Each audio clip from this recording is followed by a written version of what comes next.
হে guys, আমি Swarnank and welcome to the new episode of my channel. তো এখন এই ভিডিওতে নেটফ্লিক্সের যে 4টা সিরিজ রিনিউ করেছে মে মাসের লাস্ট উইকে, তো সেই 4টা সিরিজ কী রিনিউ করলো সেটা নিয়ে এখন কথা বলবো। তো প্রথম যে সিরিজটা রিনিউ করেছে সেই সিরিজটার লাস্ট সিজন আসতে চলেছে। সিরিজটার নাম হচ্ছে মিসম্যাচড। তো এই সিরিজটার প্রথম 3টা সিজন কন্টিনিউ চলেছে। বেশিরভাগ লোকজনের ভালো লেগেছিলো প্রথম দিকেই, কিন্তু পরের দিকে এসে অনেকের ভালো লাগেনি।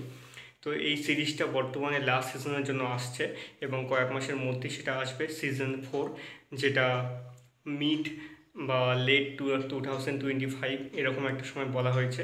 তো সেরকম সময় আসতে চলেছে।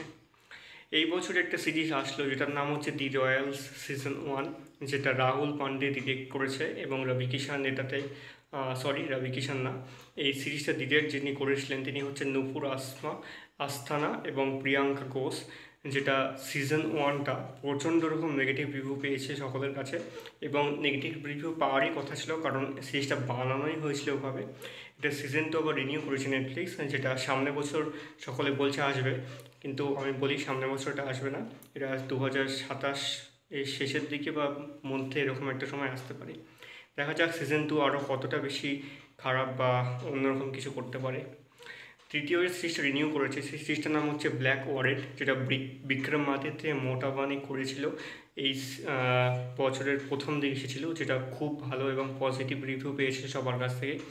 যেটা সিজন 2 তারা রিনিউ করে দিয়েছে মে মাসের লাস্ট উইকে, এবং এইটা সম্ভবত 2027 সালে আসতে চলেছে।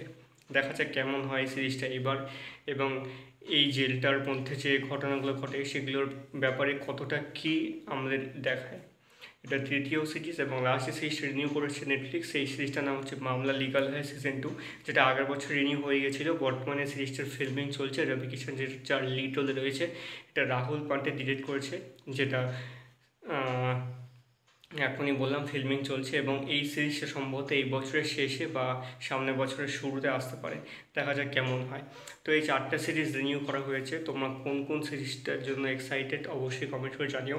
আর এই ভিডিওটা ভালো লাগে থাকলে চ্যানেলটিকে অবশ্যই সাবস্ক্রাইব করতে একদম ভুলবে না।